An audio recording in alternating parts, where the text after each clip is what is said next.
भाजपच्या नेत्या आणि राज्याच्या पर्यावरण मंत्री पंकजा मुंडे यांचे पीए अनंत गर्जे याची पत्नी डॉक्टर गौरी पालवे यांनी वरळीच्या घरी गळफास घेऊन आपलं जीवन संपवलं। पती अनंत गर्जेचे अन्य महिलेसोबतचे संबंध असल्याचे उघड झाल्याने अनंतसह त्याचे कुटुंबीय गौरीला त्रास देत असल्याचा आरोप तिच्या कुटुंबियांनी केला आहे। त्याचबरोबर गौरीने आत्महत्या केली नसून तिची हत्या झाल्याचे आरोप देखील गौरी पालवेच्या माहेरच्या सदस्यांनी केला आहे। या प्रकरणी पोलीस सखोल तपास करत आहेत, तर गौरी गर्जे आत्महत्या प्रकरणात अपडेट समोर येत आहे।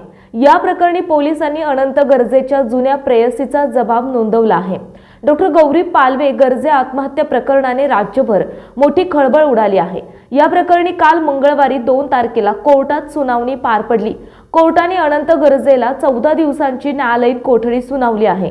अनंत गर्जेची मानसशास्त्रीय तपासणी होणार असून पोलीस वैज्ञानिक तज्ञांच्या माध्यमातून तपास करणार असल्याची माहिती आहे। अनंत गर्जेची पॉलिग्राफ टेस्ट करणे आवश्यक असल्याची पोलिसांनी कोर्टात माहिती दिली आहे। पुन्हा पोलीस कोठडी देण्याचे अधिकार अबाधित ठेवून न्यायालयीन कोठडी द्या अशी पोलिसांनी मागणी केली होती।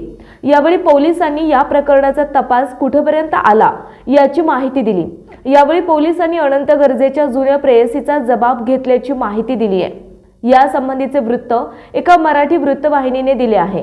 पोलिसांनी कोर्टात दिलेल्या माहितीनुसार एफआयआर मध्ये नाव नमूद असलेल्या अनंत गर्जे यांच्या जुन्या प्रेयसीचा जबाब वरळी पोलिसांनी नोंदवला आहे।